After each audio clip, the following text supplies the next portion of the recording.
Yeah, I'll show you guys how I do some finger MIDI drumming, writing MIDI drums. I don't know what you would call it. There's a lot of like crossover from real drums to this. I feel like you use your wrist kind of in the same way. Like if you're doing like a like on the hi-hat, I feel like there's some kind of like wave or like groove. Obviously when you're hitting the hi-hat, you kind of feel it in your wrist, like you feel the like the bounce kind of, and it's kind of like that here. So depending what you're using, I'm using Logic Pro X and I have some preset sounds of drum kits and stuff. I don't have any other drum software. Like if you can do this with Get Good Drums or like Easy Drummer or whatever this, like those shits are called, Tune Track, let me know in the comments. Yeah, so you have your cymbals here. Like I was saying with the wrist thing, like you still kind of have to maintain that like wrist control just so you stay on time. Like it's like that's obviously not gonna keep you. So the more wrist control you have, the faster you can go.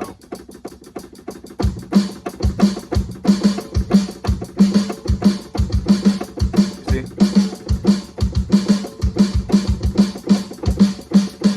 I'm a righty, so all the hi-hat and stuff, all those cymbal things are used with my right hand. Here's my crash, here's my ride. I have another crash over here, and I tend to go like this. I am not a piano player, so please don't crucify my positioning here. I'm one of them. Yeah, I have two cymbals here, and I kind of just ride it.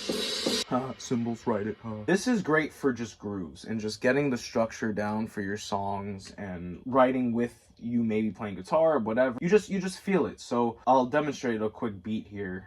So I'm keeping the tempo with my right hand on the cymbals, and then I'm using my middle finger for the bass drum here, 1 octave down on the MIDI controller, depending what MIDI controller you have, I guess.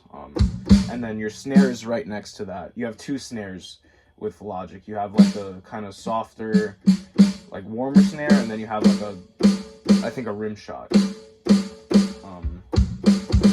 So yeah, I'll just do like a quick breakdown.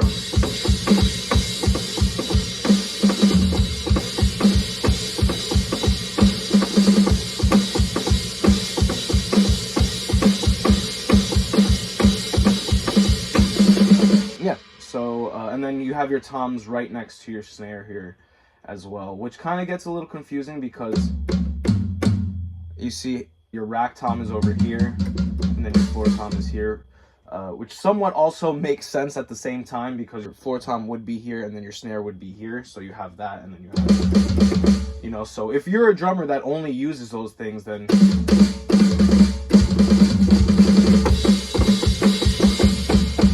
then you're pretty much set. I tend to use the rack toms and stuff like that. Maybe with those kind of beats, like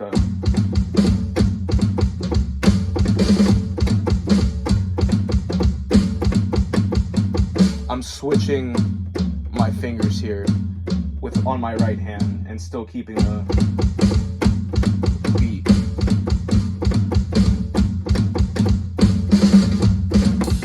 It's really just like you're tapping on a table or something. You're just kind of separating it with the notes. I don't know if I said this already, but just in case I didn't, I don't like using the pads for this kind of stuff because I can't get the, you know, that kind of like feel and like the velocity that I need, because sometimes I need to,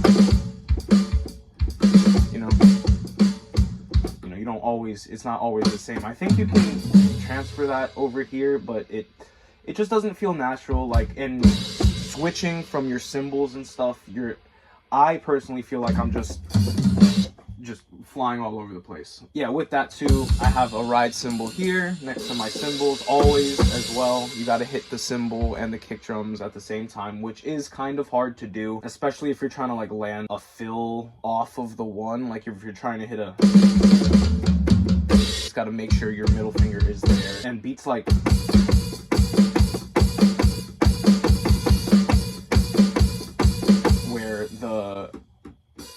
where you're keeping the rhythm with like a ring finger or something, you kind of,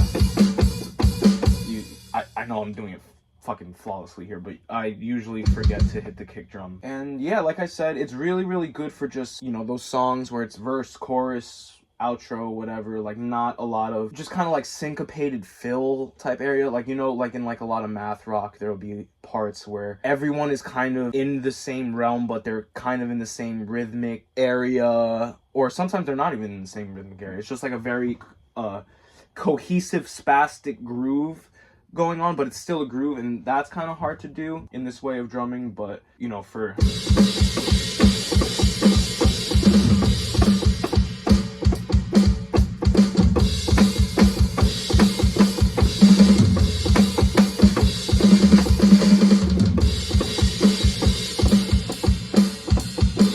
it's great.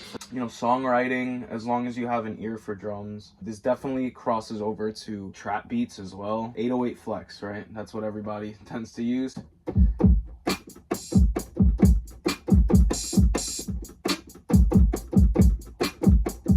Or you want a jungle beat.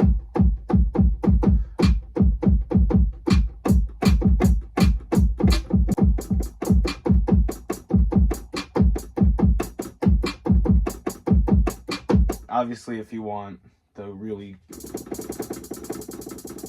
fast, you know, hi-hats and stuff, you're gonna have to go in there and change that. But you know, it crosses over fine. Yeah, leave a like in the video, man. I hope you learned something cool about MIDI drumming here. After this, you may not see future Vincent, maybe. We're just trying to get all these vlogs out because we have so much footage. But yeah, leave a like, subscribe. I hope you've learned something. You know, I hope you enjoyed the vlogs and stuff. The Valley EP should be out hopefully by next summer, maybe next spring. A single should be out way before then. Yeah, playing shows, new Rest Assured stuff, new Jasper Ocean stuff. I don't know why I'm dumping it all in this video, but I am. Love ya.